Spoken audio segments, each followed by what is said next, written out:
Hi everybody, I'm back here in Fernhurst with Stefan Dobker at Analogue Automotive. We're looking again at the Elise SuperSport that Stefan's built, and this is the final episode in the SuperSport series. Stefan, it's been a little while since you and I went up the hill at Goodwood in this car. Tell us what's happened since that time. Yeah, so it's been used for a couple of shows. Clients kindly, being a UK car, it gives us the benefit of being able to do that. I always like to show off a UK build, so similar sort of scenario. Got one coming for this coming year, but client lets us use it for piston hedge. We've done a couple other shows and reviews, some editorials, etc. with it, so that's all good. And the biggest thing in the meantime of that, because obviously last time we saw it at Goodwood, it was a little bit of a squeeze, to put it politely, to get it to Goodwood. It was a bit of a rush, that wasn't it? It's just a deadline, and deadlines creep up on you. But we hadn't, because of that, we hadn't PPF'd it. No. So the biggest sort of change, because it's not really had anything, it was all finished and completed and had been dynoed and run in and then properly running up the hill. It's had a few road miles done on it, but I was holding off doing that until the PPF was done. So there isn't a PPF kit, full one, that was either up to our standards or was completely full. There's some partial ones, front clam ones, etc., sort of side sill. So we went to Topaz. Luckily enough, there's one down close to us in Southampton, so we've got a really good relationship with them now, and they did a full sort of custom kit for it, and then we can obviously use that going forward on future SuperSports. So although it was a good process, it did take a bit of time, because it's not a take it down there, best will in the world. They usually have the car for a few weeks. They had it for a little bit longer than that on this scenario, just so they got an absolute perfect fit. So we're really happy with, it's a great fit. You have to really get on your hands and knees and see where any joins are. And because of the nature of an S1 Elise, they're so curved that's a bit of a challenge. But they overcame that. And then we did a few miles in it, really, just to make sure it's absolutely spot on. I think in one of your other videos I mentioned that. Well, yeah, and you've reminded me that Goodwood wasn't the last time I saw it, because I came to see you at Bicester, didn't I, yes. for the Piston Heads Yep. events, and that was where you were also unveiling the green car. Yes, the Terra. Terra, yeah, absolutely. Okay, so the car's been PPF'd. Does that mean that Topaz now has a PPF kit that they could sell to other people, or is it very specific to the SuperSport? It is. We did all the development on it and paid for that. So yeah, I think the agreement is that we if any S1 owners want to go through the process, they'll come through us, and then we'll move it on to pass it on to Topaz. I had to ask that, Stefan, yeah. because people are bound to ask me in the Yes. comments for this video. And it is a full kit, so yeah. if you're after some sort of side protection, low protection, we can do that as well. Yeah. But the key on this is it is absolutely everything. So I think bar maybe a tiny bit underneath the rear spoiler, it is fully PPF'd. And then as an option, I think we didn't do the wheels on this, but we did then have it ceramic coated as well. So it's got, I mean, PPF they use has got some natural water displacement or dispersing material properties anyway, yeah. but this has got a coating on it as well. So that's, you know, it looked shiny before when it was in its pure paint finish with, you know, high flat and polished and lacquer, and now you put the PPF on it, sort of just gives it another length of or it really to it. does, doesn't it? I mean, this car had a beautiful paint job from the outset, but what a good PPF job does for the paintwork on a car is remarkable, really, isn't it? Yeah. And again, I could highly recommend. We've done everything like indicators at the front. Obviously, the rear mirrors. There was an option of doing screens on this, which I was seeing, but I think with a curvature, I wasn't too keen on it. I'd probably want to do it on my own car first and just test it. So we didn't do that on this. Headlight covers, everything. So it should, and it's it's the real top-notch stuff that self-heals. So it is not cheap, but I've been leaning to all, because we spend so much time on the finish and painting the decals. Yep. On this, it's got a carbon front end, etc. So I do lean heavily on a customer to consider it, because for the amount, although it's slightly eye-watering, it's probably more than some people pay on painting the whole car. It is just, and just when you wash it, it just all beads off it. So I think for this sort of car, and they're quite low, the front's very temperamental, tends to get stone chips. Yep. I think it's well worth it. Yeah, looks good. So that was the main difference we've done, and as I say, a few road miles just to get it in. There's a little funny little squeak from the back. There's, always little bits I don't want customers to experience, and you do get it with, you can get a new Porsche and it makes a squeak and a rattle. It's not maybe the same, but I bought a new van recently and it's got a knock in the front from somewhere and they can't find it. So, and it's driving me mad. So it's those sort of things I thought, for the sake of going out, not anymore because the weather's come in and it's horrible now, but for the sake of being able to go out and do a few miles and let things bed in, let things come loose a little bit and squeak. So like the rear window was just rattling a little bit, so we just put an extra bit of foam in there and just got it all bedded in. So it's a little bit. So now when the client gets it, you can get in, starts on the button, doesn't make any rattles or squeaks. Okay, so there are going to be people watching this video who have not yet watched the rest of the series. Yep. And because the series has been running for about a year, there will be people who've forgotten some of the stuff that we talked about. So if you don't mind, I would like you to run, not literally front to back, but all the way through the car and tell us what the SuperSport is about and what's been done to this particular car. Yeah, well, I mean, obviously they can go back and watch the videos either again Well, to refresh hopefully they themselves. will, yes, that will certainly benefit It's my good for the channel, yes. algorithms and things, so Yes. probably doing that. Yeah, so back, I mean, maybe cut to B-roll or whatever, from some of the older photos, but we start with an original donus. This was a later car, 99 car. We were just talking about the fact the owner went and did a track day in it first, just to get a feel what the original car was. Yep. Again, with the weather, we haven't done the sort of sandwich at the end and had him go out and track with it, but that will probably be spring now. Go and do that maybe at Goodwood or the same track that we did the first time. Strip right down to a bare chassis. And then the fun bit is sort of using which have got slightly larger as we go through, and there's some specs on here that we didn't have when we started the build, which is interesting. So some of the carbon fibre bits in the process of that year have now started developing, and they've come out of the mould, so we've fitted them to this car. So you're basically saying that the SuperSport concept has evolved during the process? The options have. So for instance, owner of this car was keen on carbon fibre, so obviously we'd already spec'd an interior package, an exterior package, which at that point was some sort of niceties. You know, we bonded in headlight covers and a badge and some trim bits, but now we're doing bonnets, rear deck lids, and we've got a full carbon fibre body, which is just about to hit the shop floor for the VHPK, but they are retrofittable, so that's, you know, that's where these come. But so, for instance, even the boot lid on this, when we first spec'd it, was just a normal boot lid, and now it's sort of half the weight carbon fibre boot lid. Yeah. Carbon ceramics as well. So they were in the offing, and then by the time the car's finished, they're now sort of in production and sort of available for fitting. So there's a few bits that we didn't have when we started, and during that process, mentioned to clients, well, these are coming, this is coming. And 9 times out of 10, they sort of ticked the box retrospectively, even though it wasn't there at the beginning. But yeah, the option list's got quite a bit more. Another question that people will ask is, will you sell these options to people who are not SuperSport customers? Yeah, no, absolutely. Yeah. Most of the bits, there's certain bits I've been asked for, but they don't cross over. So a lot of people like the lights. The original lights we had in the SuperSport were just off the shelf and you could put in and they plug straight into any Elise. Now we have a sort of different wiring and loom system, so it's got a specific. So you could, but it's a lot more work that people probably just want some bits just on the shelf. But things like, and again, down to our supply, because we're not making thousands of them, and I usually need most of it for ourselves. Yep. Boot lids, engine covers, the wheels, carbon ceramic brakes, our hubs. The only thing I don't sell is the wide track, because that's not just a set of wishbones. There's a lot more to it, so it's sort of a package. Yep. Once we get to the point that I'm probably manufacturing enough of that, then potentially will do that. But yes, there is to a certain extent. At the moment, it's sort of if you want it, get in contact, but we will probably by springtime next year have a shop which will have all those listed and some other bits. So, you know, we've got our own hubs, our own steering arms. Bits, everything we're designing is not that I think some people would want to, but if you had a bog standard Elise and, for instance, you had MMC brakes and you wanted some of our carbon ceramics, they are quite spendy, yep. But you could bolt them straight on. So everything's retrofittable to a standard Elise because it's based and designed on that. It's not like you have to start again with everything. Okay, so going back through it, should we talk things like brakes, suspension, then we'll get to the engine? Yeah, so Chris wanted quite a high spec, so ticked quite a few boxes. Externally, it was carbon exterior package, wide track, which then was an option. Now we do a standard. Yep. And yeah, carbon interior, which you can go to, and they have some nice ideas, some complementary colours externally, internally. This was sort of paint to sample, Porsche Crown Grey based colour. We tweaked it a little bit.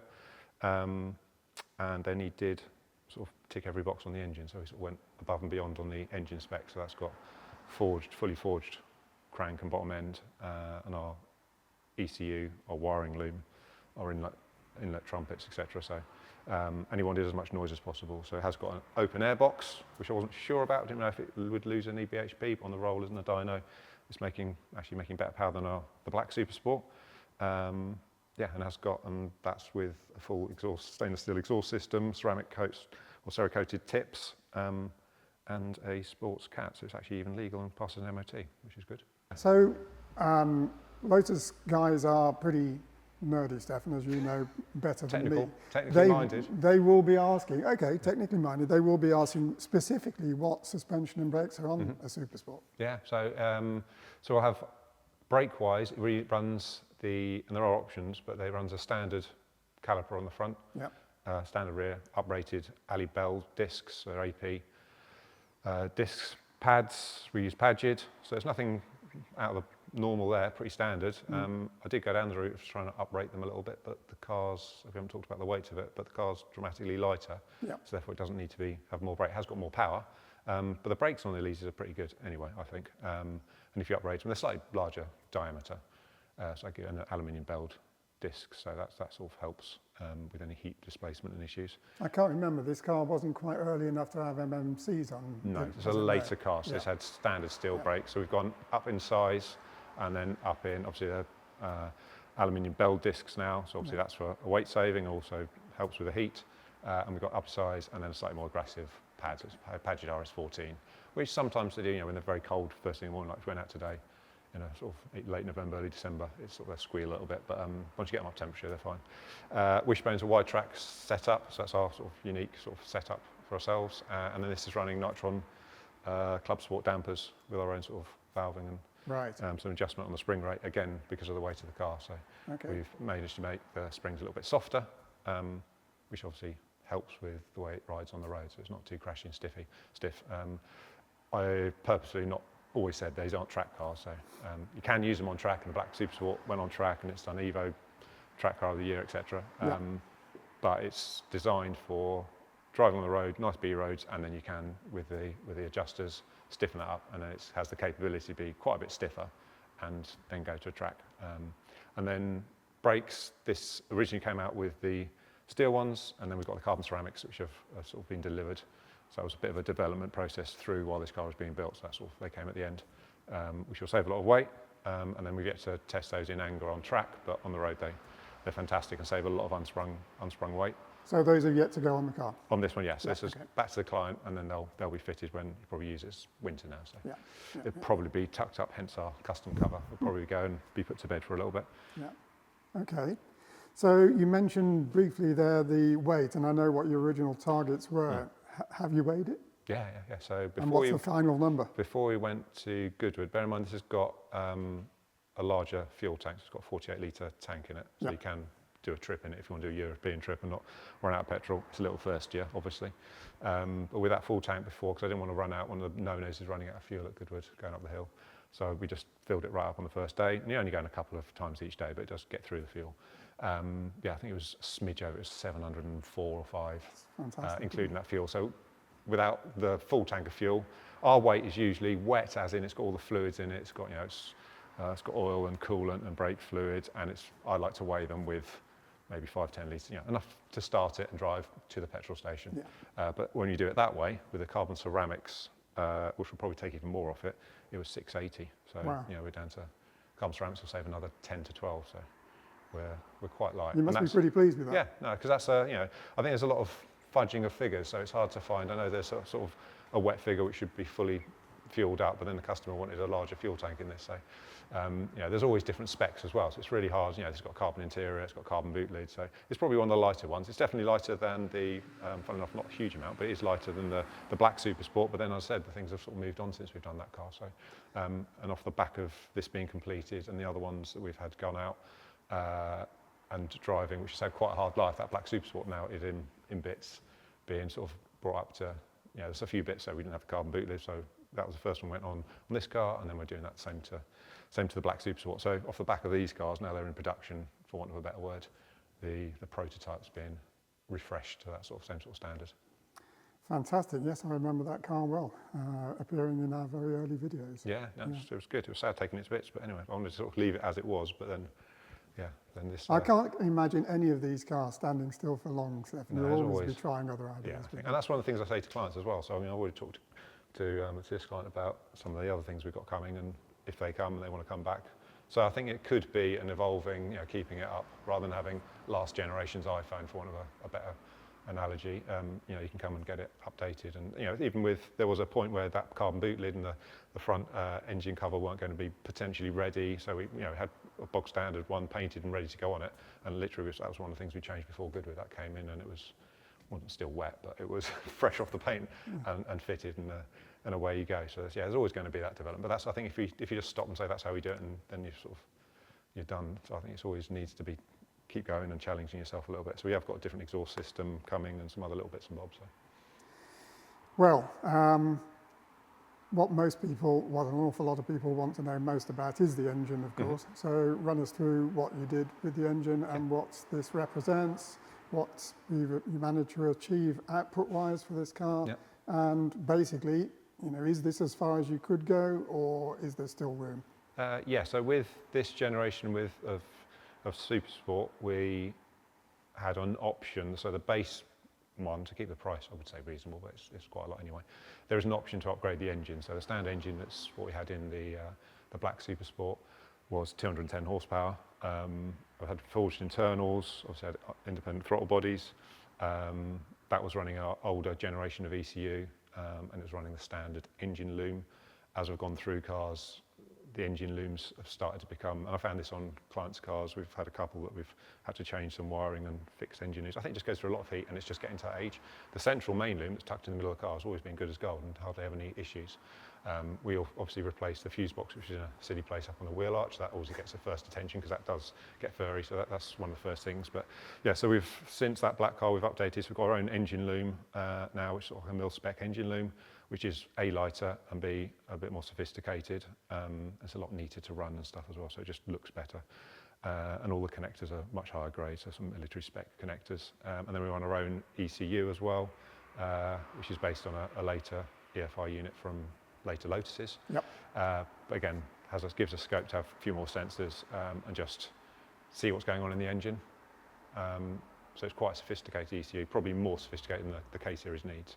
And then the bare bones of the engine is strong because it's has some money chucked at it. So this has got full forged crank, rods, pistons, our own liners, headwork that we do.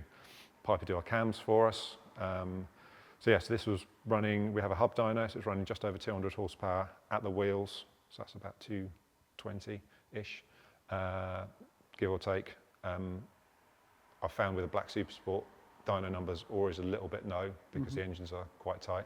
I noticed when I first had that built, it felt really great. But after some journalists, after we had that for about 6-7 months, I was out in it one day and it just seemed to suddenly pull a lot more. So then we took it back and tweaked it. So I always say to customers, we'll run it in, it's running on the dyno, we'll do some miles on it. Typically, I've done about 150 miles, I think, in this now. So it might nudge 200 by the time we get it back to the customer. And that's not just to use it, that's just to sort of get everything settled in, do an oil change, then it goes back, and then we'll see. But I'll be interested, so being a UK car, we might have the benefit of a customer can come back and we can fiddle it, but we might put it on the dyno again, just see what it is, just as because I've done the same with the SuperSport, and it wasn't much, it was about 4 or 5 horsepower more, but that was 215 by the time we'd finished it, and the engine had bedded in, so they're pretty true numbers, I think, and they feel it, and they really rev. That's the main thing, that's where it revs really nicely, whereas a normal Elise seems to get to a point and then sort of run out. And it's nice and drivable, you know, I can put my hand in there and start it from cold, which you couldn't with, you know, I've got an S1 Exige and a Sport 190 and Sport 160, and they're a pain in the bum to start. And then they're not very drivable until you get them warm, and even if they are warm, so they were a little bit rough around the edges. So that's one of the main things, it is drivable. So is this spec of the engine boosted torque as well? Yeah, it's up a little bit, not a huge amount because we've got that through a bit more revs. So that's everything's just gone up from what we had. And it's not huge, you know, I'm never going to be able to get 400 horsepower or 300 horsepower out of a K series.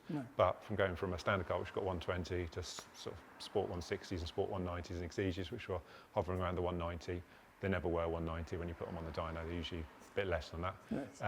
And it's usually, most of the figures I see... It's called Ferrari spec, I think. Yeah, exactly, yeah. So it's and the other thing is, one of the biggest things, relative, because I've never really been chasing ultimate power, is to make them a bit more drivable. So you can have, you know, you can put this in third and really nicely it pulls. It's, you know, it's all in the right sort of place power-wise. Close ratio gearbox in this with the Quaife diff. So you know, and it is designed. It probably, you know, it doesn't do 150 miles an hour. It taps out about on 130 on track, which is, you know, Goodwood probably all you need anyway. But its gearing in the road is perfect, I think. Well, 200 bhp at the wheels, 220 or so at the crank or whatever, and approximately 700 kilos. That's not a bad recipe. No, it's really good. Yeah. Again, it's, you know, the people, you can always start chasing these numbers and try and come up with an ultimate one. But the idea was it's designed as a package. It works on British B roads, and British B roads do tend to be a bit lumpy and bumpy. I haven't had one over in Europe yet. It'd be interesting to see, but you know, sometimes when you go to Wales and you find some really nice smooth roads there, suspension is sublime. It handles some lumps and bumps, but it is, you know, it's a B road blasting car, or you know, gentleman racer, where you can go down to track day. I always say, you know, you can drive from here down some bumpy roads, go to Goodwood, stiffen the suspension up, do your track day, soften it off, drive back. That's what it's designed for. If you want to go out and out and make as light as you can and put one seat in it and make it a track weapon, then we can do that as well. But that was the general premise to this, which is hopefully what the original Elise was. Yeah, absolutely. So would you regard this as the ultimate spec for the K series, or could it go any further? It can go a bit further, but that's what we're doing in VHPK. Yeah. So that is a combination of some more engineering works, but there's some quite unique stuff in that. So, you know, we've got unique billet items rather than forged, which are a lot more expensive. And displacement's gone up a little bit, not hugely. But yeah, but then we're sort of at the level where it becomes, to get that extra few horsepower is almost doubling the cost of the engine. So we're squeezing right at the end really. But so we've dealt with most of the mechanicals, we've dealt with the paintwork. Tell us a little bit about how you dealt with the interior for this car, because I must say it looks spectacular. Yeah. So I mean, again, we'll be led by the client on that. And when he first mentioned the sort of colour combo he was going for, I was all over it because I thought it would go really well with the external colour. There's usually a fairly neutral palette of black Alcantara. He's obviously spec'd the carbon interior package, so that is a pair of Tillet seats, and then that's got carbon binnacle, carbon dash panels, carbon door cards. That's all interchangeable. You know, you don't have to have the full carbon, but as a package, I think it works quite well. And then we soften it up by, you know, all the floor tunnels. Some of the bits that are exposed and are a little bit unfinished in a standard Elise. So even like the little centre tunnel that goes down by your feet, you know, that gets covered in Alcantara. So it's all trimmed nicely. We trim inside around where there would be a bare roll bar. Just try and finish and just spend a bit more attention to detail on the interior finish without losing any of the sort of stripped back bareness of it. So I keep the exposed floor panels. We don't fully carpet it. It's got Alcantara and rubber matting at the bottom, which is removable. A bit more sound deadening in there as well. And then just trimmed to a really nice high standard. So the wheel was an option on that. I did that with another car. If we do the seats and the sort of side panels and potentially the door cards in whatever secondary colour, this is sort of tan Alcantara, and I thought it would be nice to do the steering wheel in the same. This one's actually got two steering wheels, so it's got a black one. I was going to say, I think it's a removable wheel. Yeah, it's a removable wheel, and because it's not... Didn't you have a different wheel on it when we went up the hill at Goodwood? Yeah, so the standard one comes as black. So basically I thought it'd be a good idea. Again, best wheel in the world. It's nice, that looks beautiful when you look in it.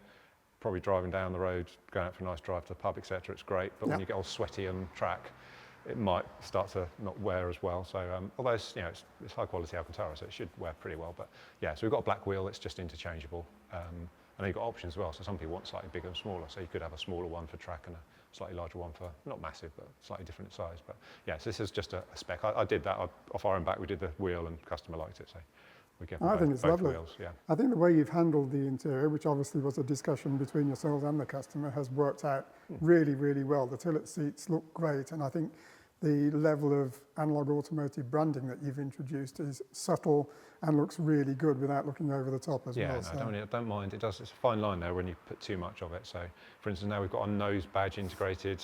I've taken the one off the front, but we still have our sort of CNC'd decal on the rear. We leave the Elise in there because obviously it isn't Elise, but that's all painted in there. It's not a stick-on vinyl graphic anymore. And then just left it in the seats. But again, even then, don't shy away. We're not making those seats. They are Tillet, so we've Tillet put their logo in there as well. So it's sort of there and subtle. You don't have to have that. It's all, it could be added or deleted. And then the final bit on this, which was a spec that was available, but in the early days of development, was the digital dash. So that's all been done and signed off, and they've started to come through for us by LM Corsa. So again, they're good dashes. We tested them with our ECU, but again, they're both Italian companies, so it works quite nicely, and they're chatting to each other nicely. So that's good. Is that configurable at all? Can you Yeah, to a certain configure extent. what appears on that? Yeah, it's got different screens. That one's got our own, because it's the ones that we've sort of spec'd, it's got our own opening screen logo. And then I quite like the single one, but there's some some service pages and some other menus in there. So yeah, it's good.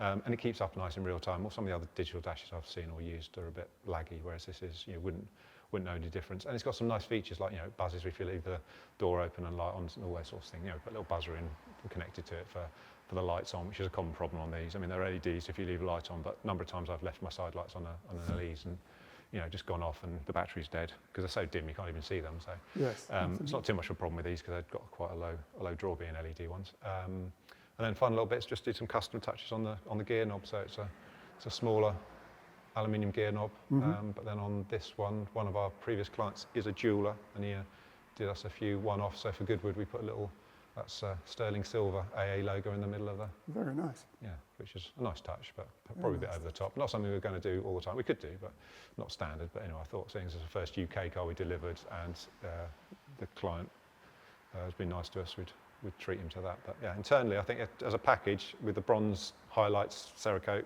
on the engine lid, the wheels have been done in the same bronze but powder coat finish satin, and then the exhaust tips sort of works quite nice. The grey and the browns. It looks spectacular, and it's all just right. Nothing's over the top, I don't think. Which some of these very bespoke cars with some of the choices people make can get a little bit. Yeah, we've got some layering colours, and we've got some that are a bit more out there. But most of these, I say, are going abroad. So it's nice to have this one that's a UK. We've got another 2 UK customers as well now in build.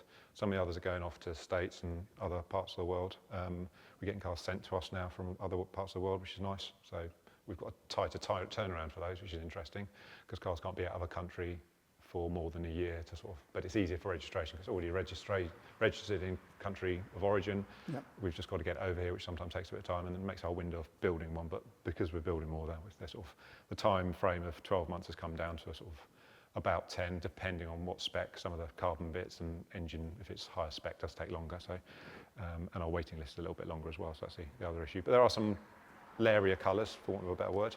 Well, it was Larry, you could call it that, but I was following with you the progress of the purple car that I believe was going to America.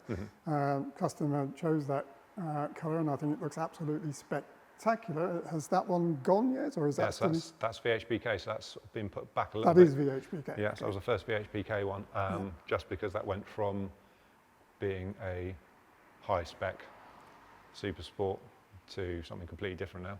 So bigger engine and now full carbon body. So that's literally being finished in the other room there, and will be out later, springtime this year. So, but yeah, and then some other we've got a couple of customers who want based on, which I don't make much of because they're harder to find, but a couple of Exiges in build, same sort of spec but with an Exige body. So we either find an Exige donor, but that's quite hard to do.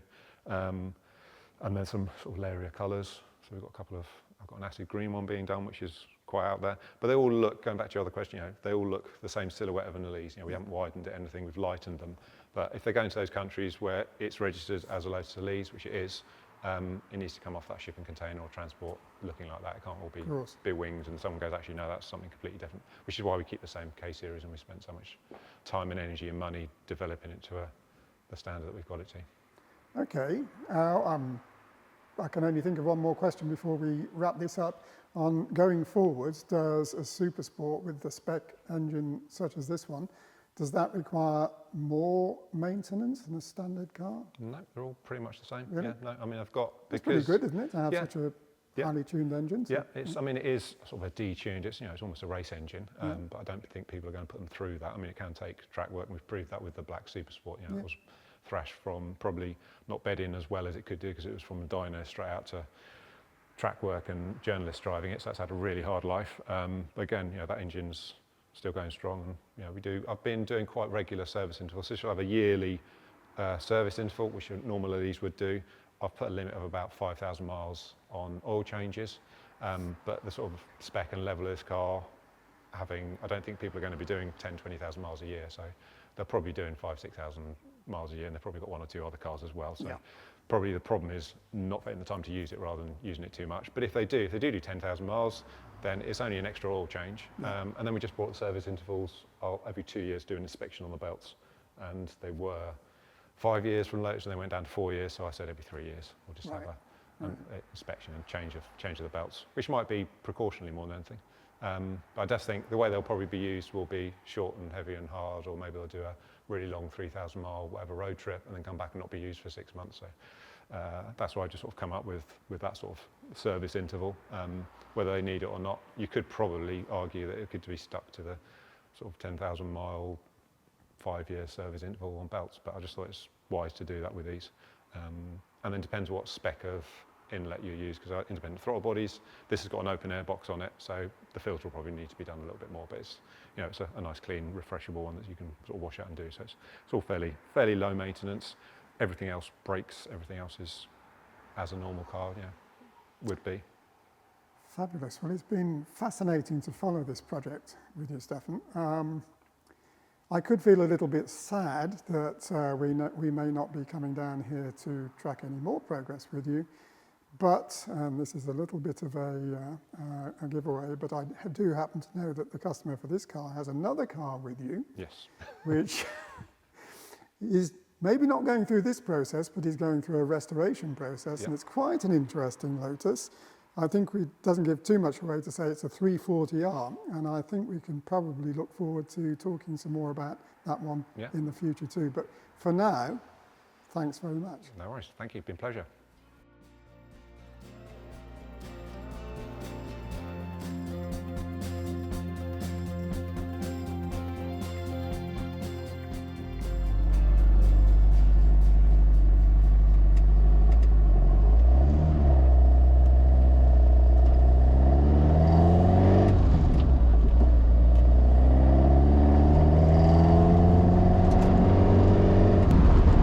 Here we are, finally, in the SuperSport on the road. West Sussex, I think we are. Fernhouse, West Sussex. Already this feels like a brand new car.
Whether you can hear my voice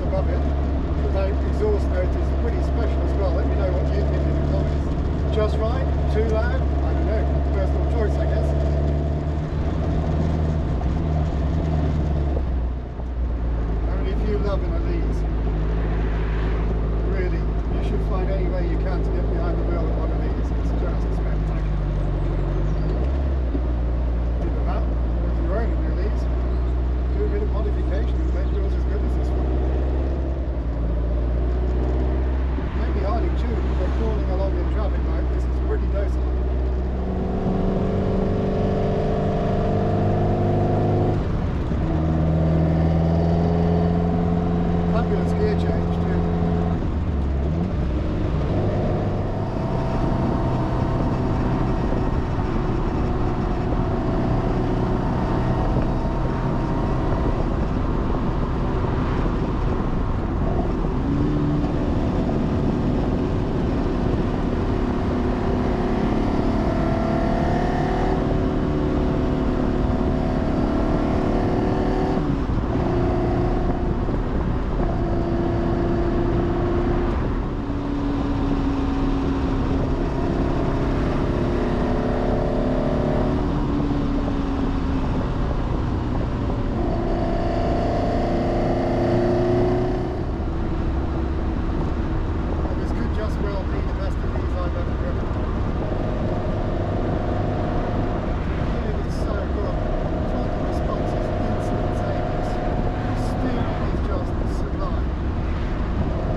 Towing is just amazing.